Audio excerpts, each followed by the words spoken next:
the splendor of the King of all names. You are worthy of our praise, and my heart will sing how great is our God. Say it one more time.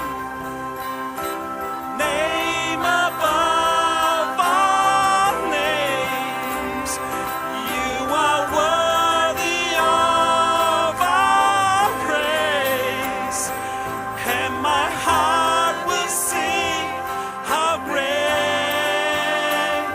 is our God.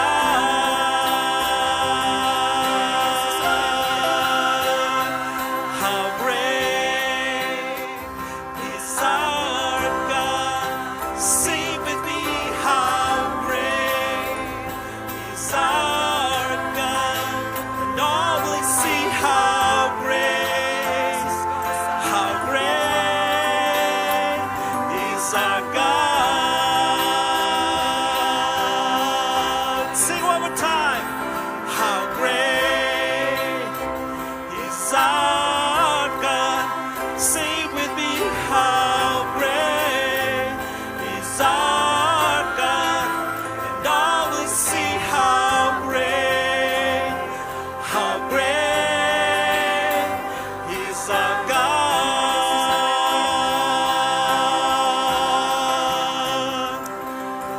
Name above all names, you are worthy of our praise, and my heart will sing how great is our God. Sing with me together, name above all names.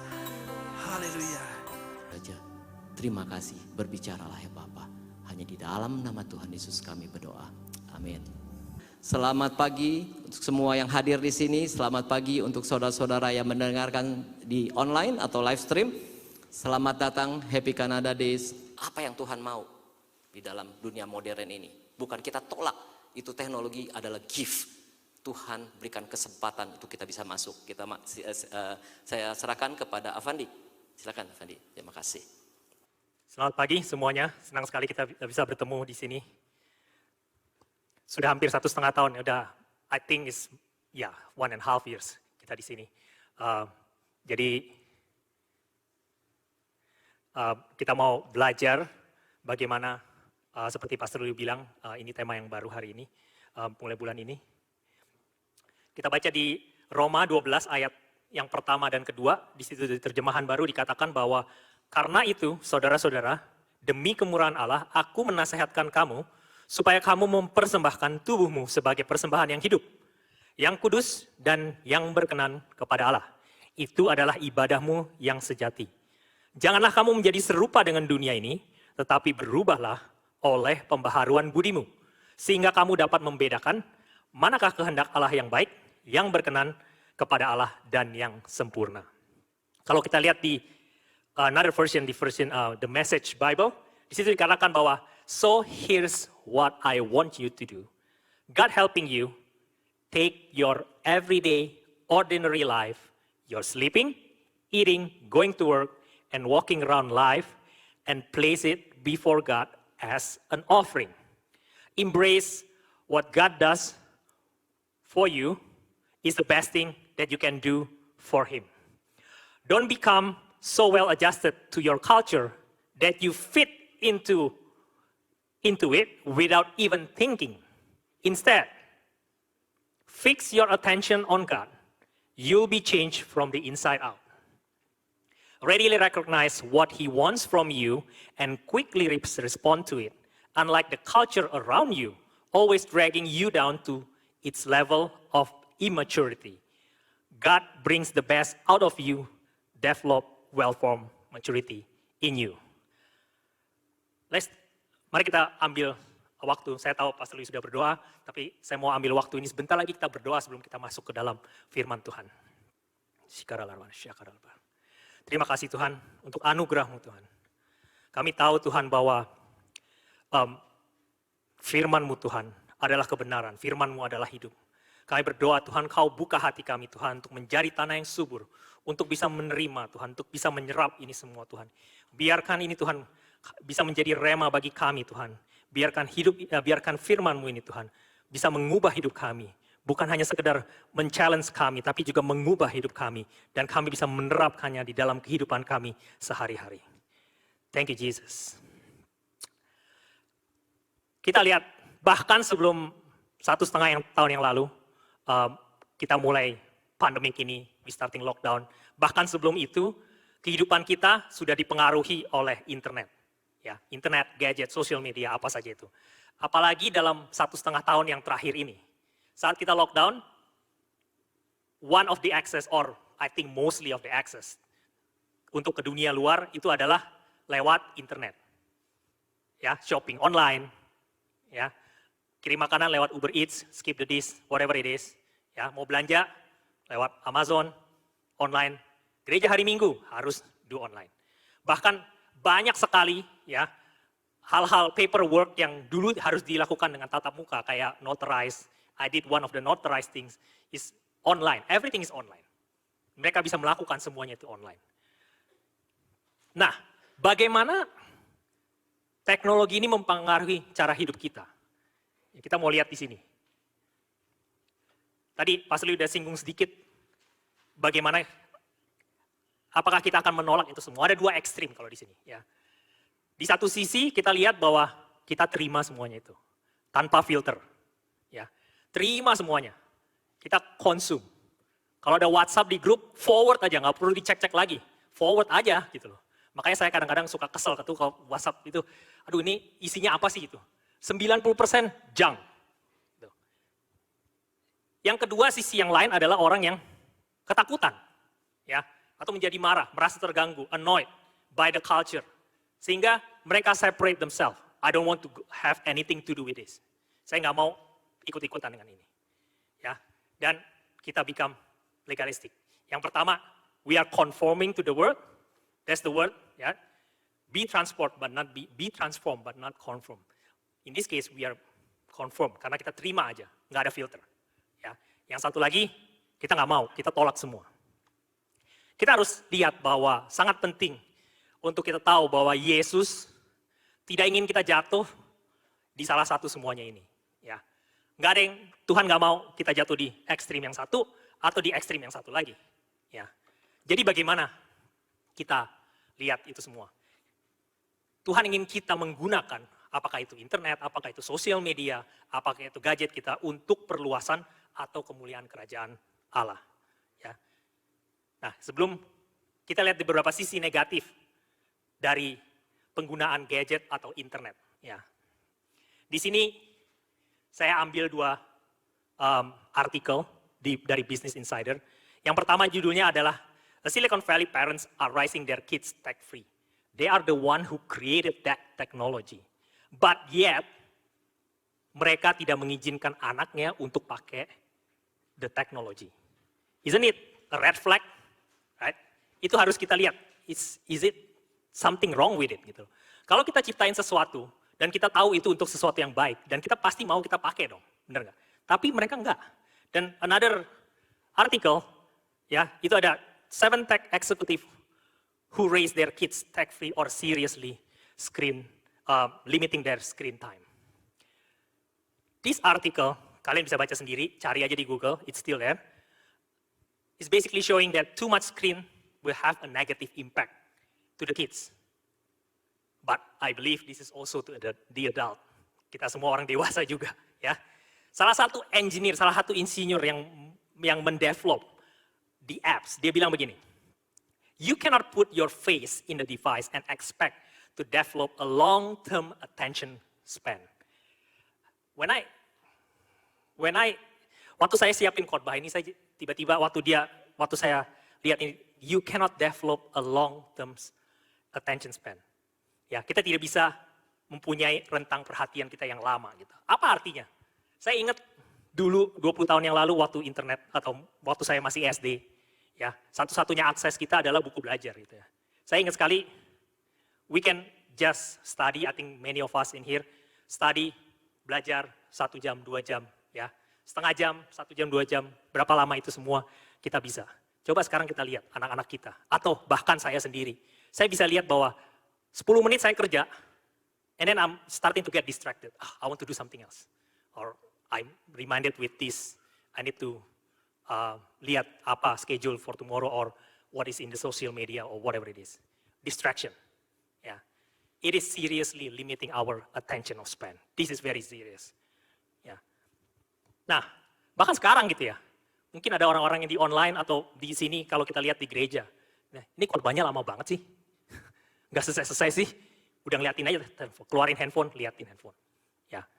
So, it is seriously a red flag. Ya.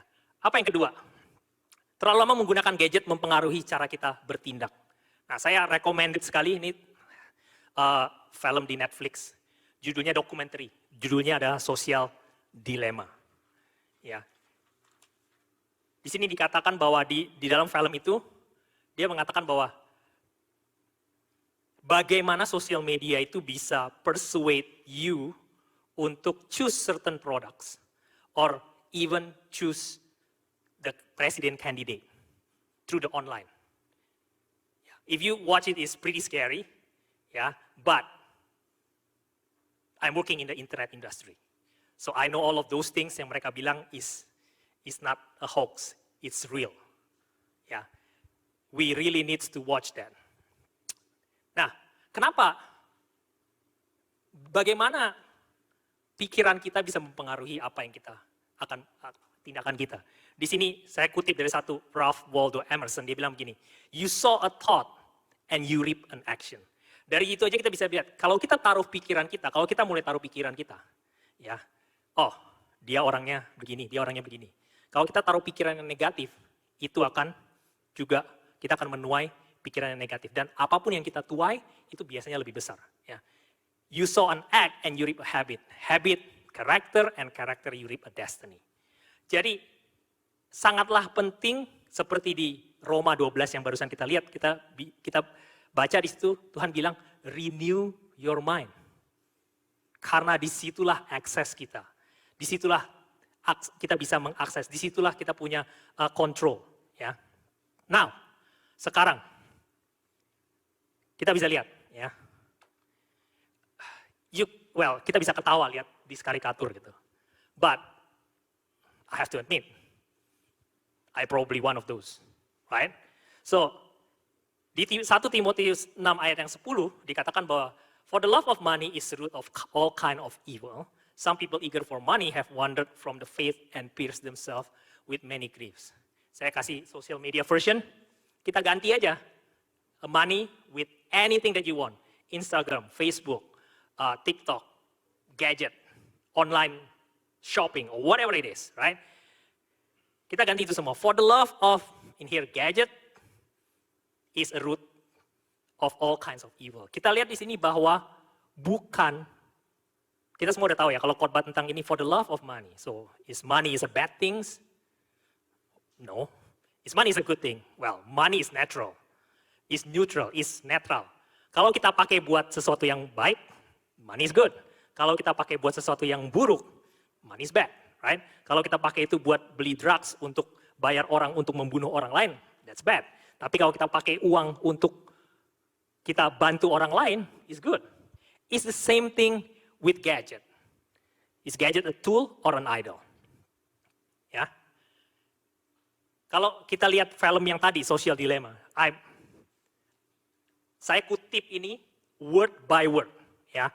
Kalau kalian lihat filmnya, kalau kita lihat filmnya ini adalah saya nggak edit sama sekali. Ini semua word by word. Apa yang dibilang? If something is a tool, it genuinely is just sitting there waiting patiently to be used.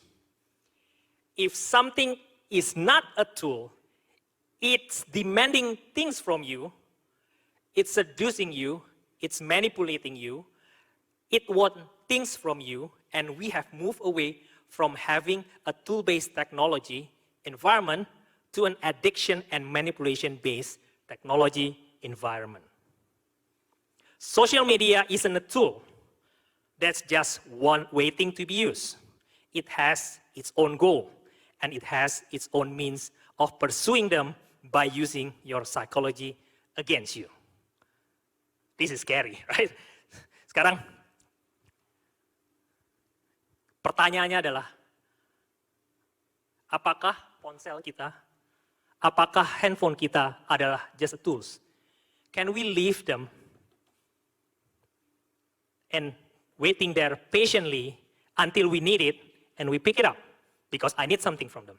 Or every time there's a beep, we take it out. Oh, there's a notification in my Instagram. There's a notification in my TikTok or whatever it is. Which one it is? Can we be honest to ourselves? It is hard. Dan bahkan orang-orang dunia pun tahu itu bukan sesuatu yang baik. Apalagi kita.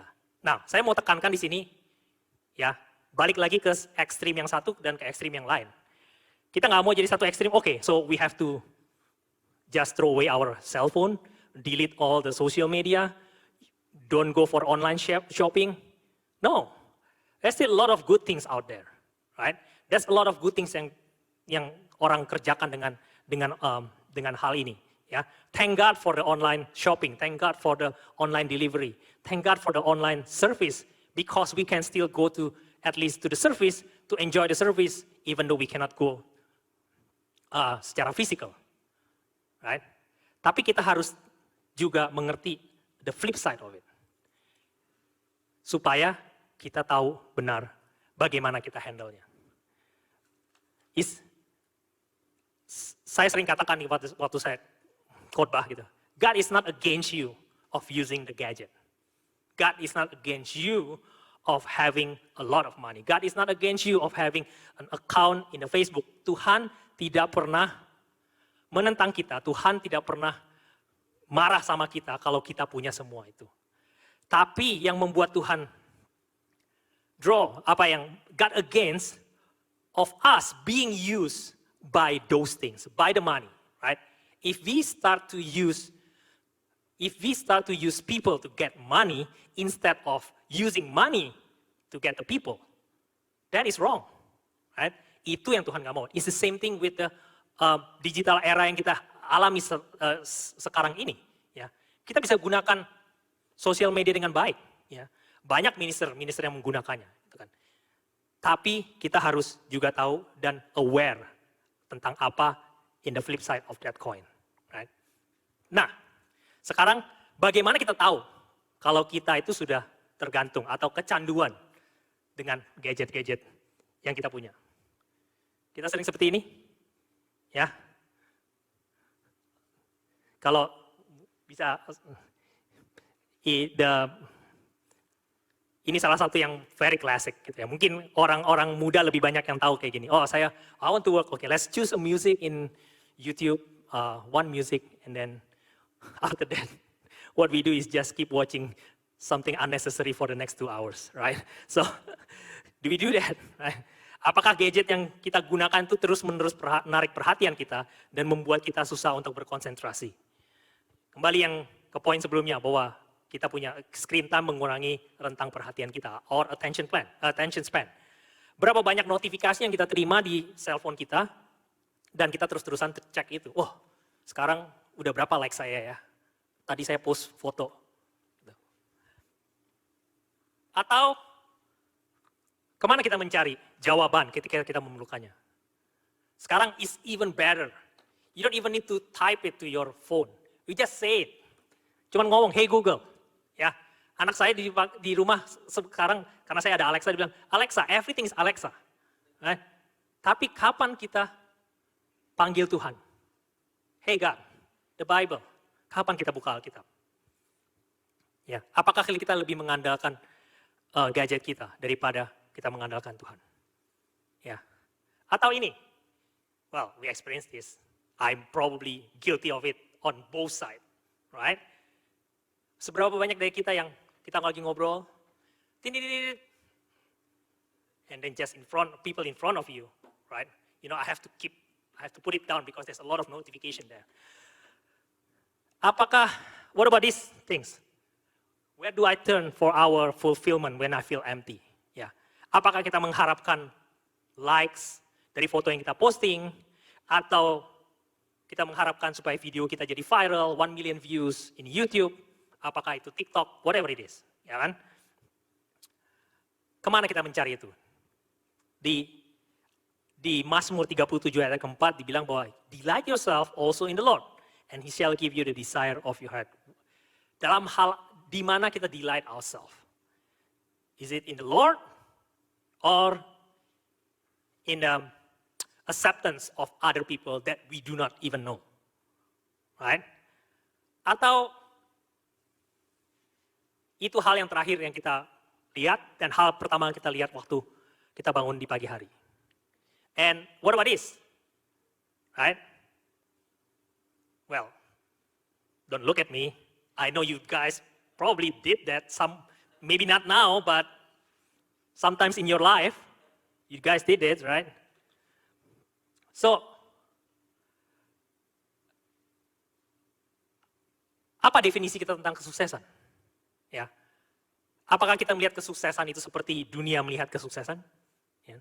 Apakah kita melihat kesuksesan itu dari berapa banyak uang yang kita bisa hasilkan, atau maybe, well, I visited 100 of country during my holiday, atau berapa banyak follower yang kita punya di Facebook, Instagram, YouTube, TikTok, right? Atau kita melihat kesuksesan itu sebagai memenuhi fulfilling the purpose, right? Memenuhi apa yang Tuhan sudah taruh di dalam kehidupan kita. Yang mana? Saya nggak perlu kasih jawabannya. Dan kita semua sudah tahu. Kalau kita jawab yang ini, jawabannya yes. Kita udah kecanduan. Kalau kita jawab yang ini, jawabannya okay. Not so bad, right? So, kita sudah, karena kita punya intuisi dan kita tahu mana yang baik dan mana yang benar. Right? Now, this is just, again, saya nggak mau rubah khotbah ini menjadi, oh, this is the 10 things you should do with the internet. This is the 10 things you shouldn't do with the social media. I do not want to make that things. And I will let you know, saya akan kasih tahu kenapa pada akhir khotbah ini. Tapi saya mau bawa ini just a suggestion. Ada beberapa hal yang kita bisa practice untuk kita bisa go offline. Digital fast, kita fast, saya rasa kalau kita disuruh digital fast atau puasa dari teknologi, saya rasa itu akan lebih berat daripada kita suruh puasa nggak makan. Trust me, you will feel, I'd rather go fasting now, with no food rather than with no internet, right? Well, we don't have to do it like in a day or two. Maybe you are, especially it's a challenge for me because I'm working with all the internet, Zoom call every day. Yeah? So just a simple one, like when you go out for a walk or playing outside, right?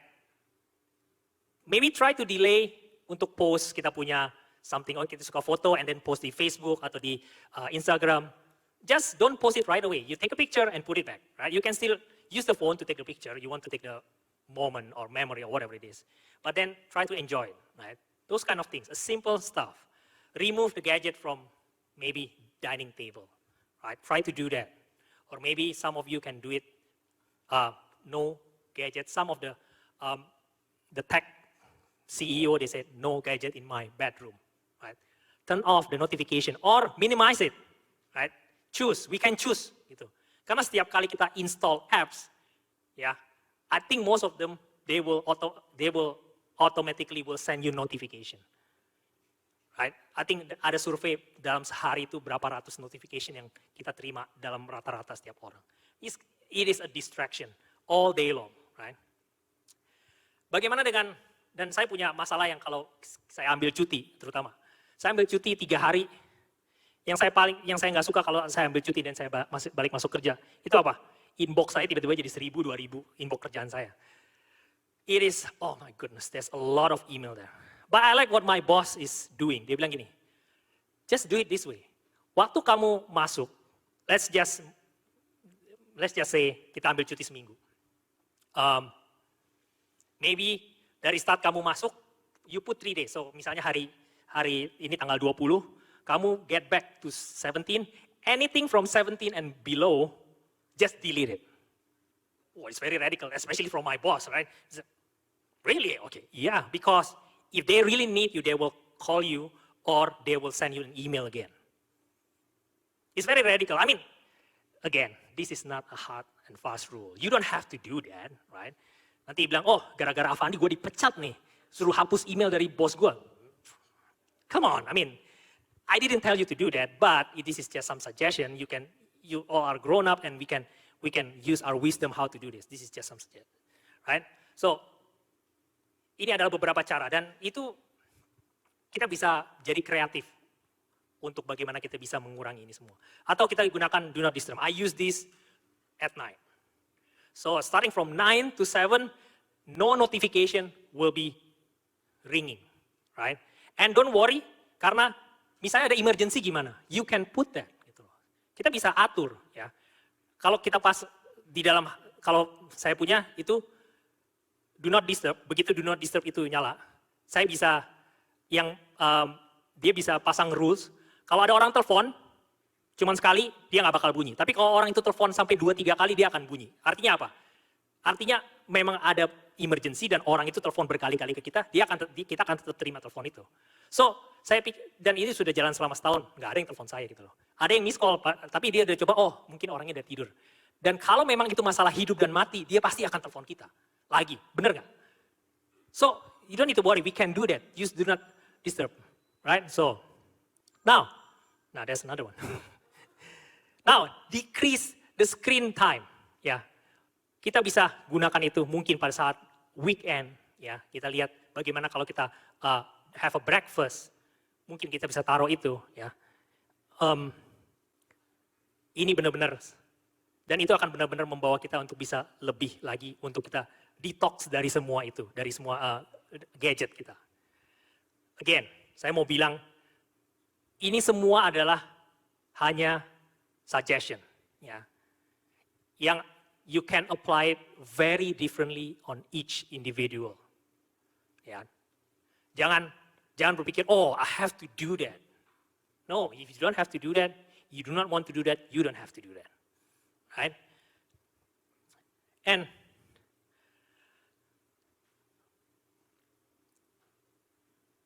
how do we know? I mean, kita tahu bahwa social media, this will not go away. If we try to avoid it, or we are trying to go away from it, right? Reject it. I do not want.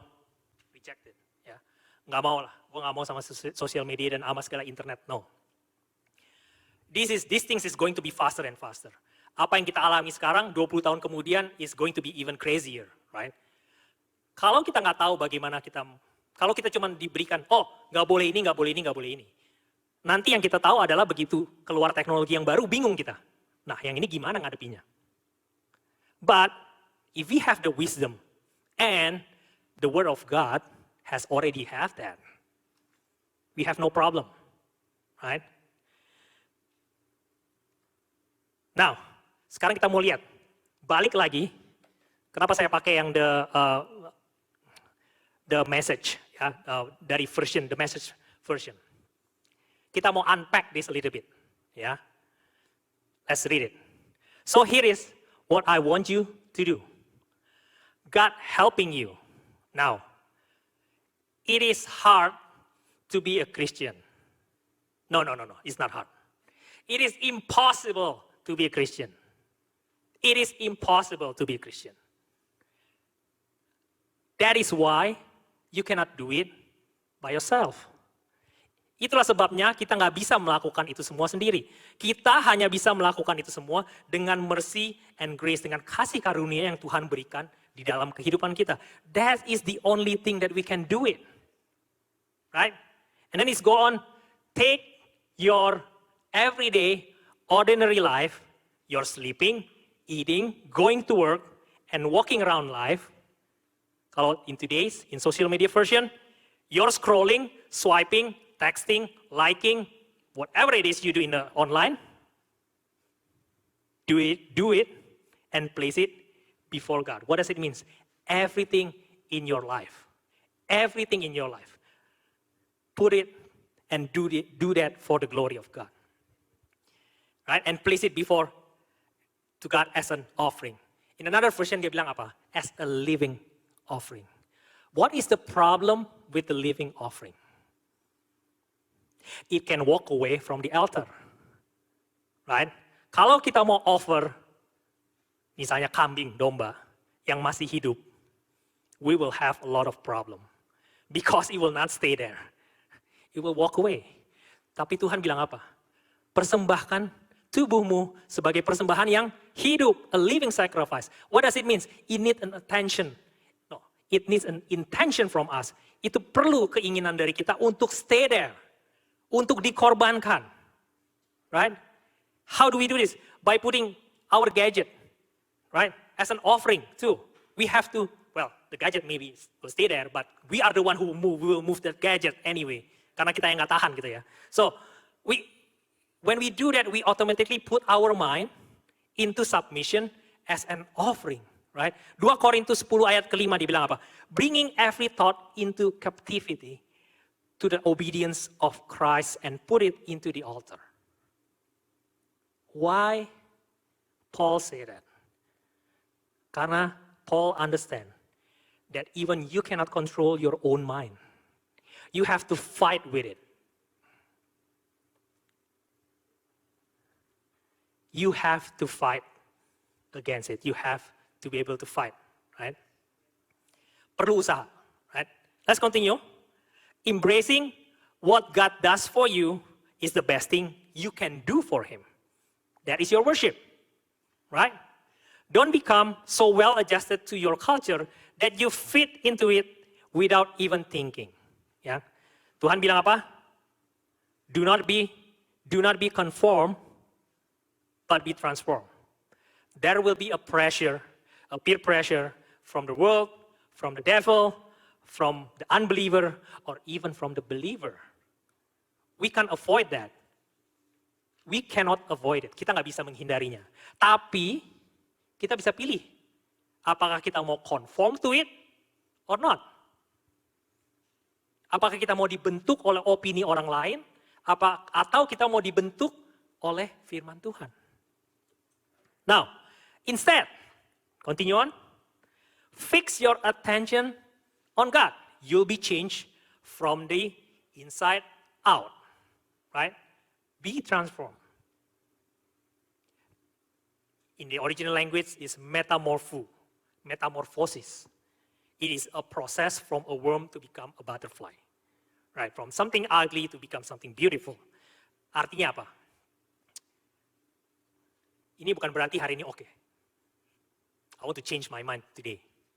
5 minutes. And then tomorrow you don't change it again. No, it's a process. It is a process. It will take you a lifetime to do that. Right? It will take you a lifetime. You may fall and get up again, fall again, get up again. It doesn't really matter. It is a process. Right? Great things come with a price and an effort. Also, sekali lagi, it must be intentional. Why Paul say in Philippians 4:8 to fix your thought on what is true? Because our thought, again, is not automatically pikirin apa yang kita mau. We have to fix our thought on what is true and honorable and right and pure and lovely and admirable. Think about that are excellent and worthy of praise. Right? Itu di Filipi 4 ayat 8. Readily recognize what He wants from you and quickly respond to it, unlike the culture around you, always dragging you down to its level of immaturity. Surprise, surprise. Well, not so surprising. We can see bagaimana the life in the social media, right? God bring the best out of you. Develop well-formed maturity in you. Now, saya mau tutup dengan satu hal ini.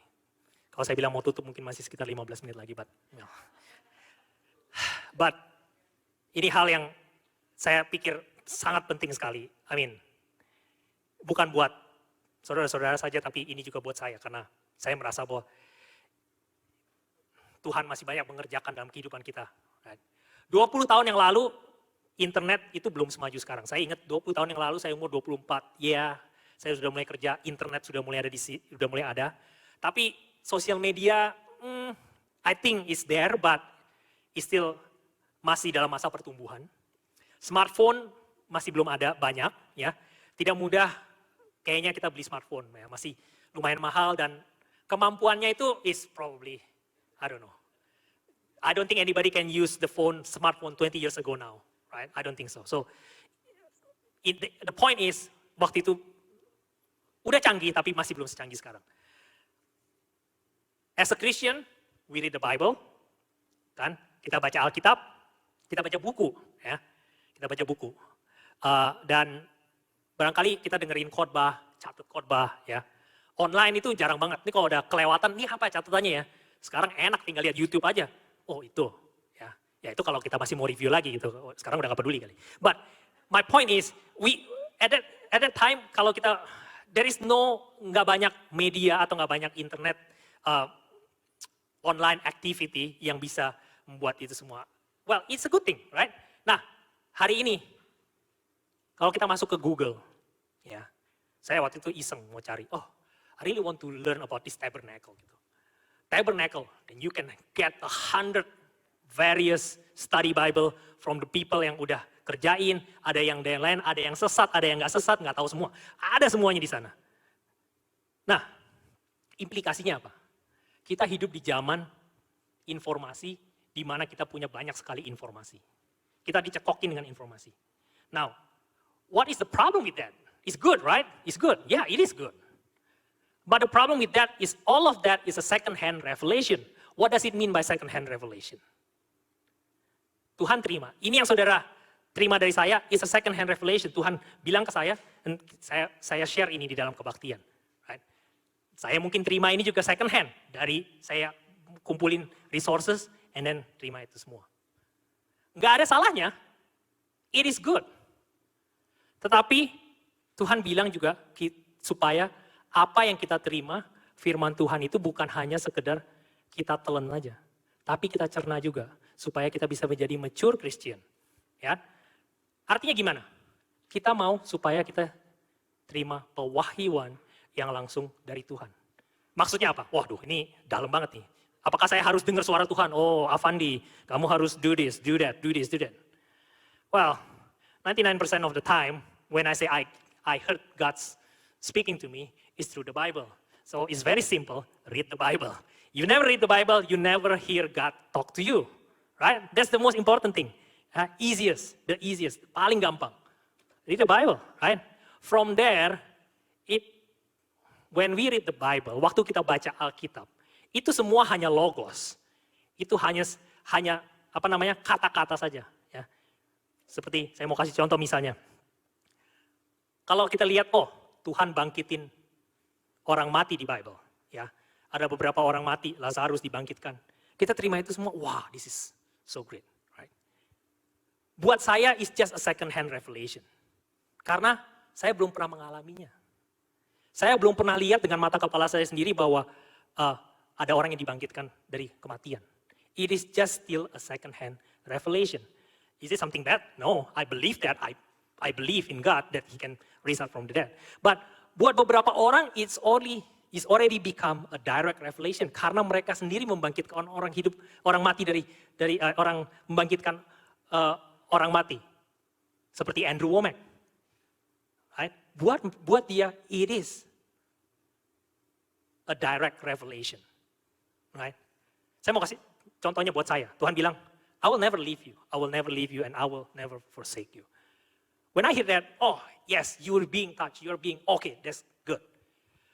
Sampai suatu kali, saya udah pernah ceritakan nih, just a very short testimony. Sampai suatu hari, Tuhan suruh waktu kita mau pindah dari Singapura ke sini. That part of the verse, di mana Tuhan bilang, I will never leave you, I will never forsake you. Bagaimana Tuhan membawa keluarga saya dari Singapura ke sini, dengan segala penyertaannya. Saya bisa rasakan, I don't know how to explain it. But I believe each one of you know what and understand what it means. It is something that you are experienced, you live with it. That should be the things that we pursue. Now, kalau kita sudah tahu, kita sudah mengalami that revelation over revelation over revelation, right? Again, second-hand revelation, it doesn't mean it's bad, it's good, right? Nah, kita bisa lihat itu semua dan di Ibrani sini katakan, sebab Ibrani 5 ayat ke-13 sampai ke-14. Sebab barang siapa masih memerlukan susu, ia tidak memahami ajaran tentang kebenaran. Sebab ia adalah anak kecil. Tetapi makanan keras adalah untuk orang-orang dewasa yang karena mempunyai panca indera yang terlatih untuk membedakan yang baik daripada yang jahat. Nah, ada beberapa hal di sini. Yang pertama, kita nggak mau selalu dicekokin sama susu. Bener nggak? Kalau kita minum susu terus, saya punya anak 3 gitu. Kalau dia minum susu terus, just susu, cuma susu doang sampai dia umur 11 tahun, misalnya. There is something wrong with it, right? And we do not want that. But there are a lot of Christian that has been a Christian for 20 years and they still drink milk. Nah, kenapa? Itu nggak, karena dia bilang makanan keras or solid food adalah untuk orang-orang dewasa. Kita mau bertumbuh jadi dewasa. Di sini bilang, yang karena mempunyai panca indera yang terlatih. Artinya apa? It doesn't come automatically. Terlatih artinya kita harus latihan, bener nggak? Kalau kita nggak latihan mana bisa gitu loh. Do you think orang yang main basket, Michael Jordan, Kevin Durant, siapa aja, itu mereka just suddenly can play? No, mereka latihan sehari mungkin 5-6 jam, right? So, kita bisa melatih untuk membedakan yang baik daripada yang jahat. Artinya apa? Kalau kita sudah pada tingkat this maturity, kita nggak perlu orang untuk bilangin, oh ini baik, ini buruk. Ini baik, ini buruk. Jangan ikutin yang buruk, ikutin yang baik. No, we already know because we know which one is good, which one is bad. That is where we want to go. Am I there yet? No, by no means no. I'm still learning and there's a lot of things that we have to learn. And that learning is a lifetime period. Saya mau undang musisi untuk maju ke depan. Ya.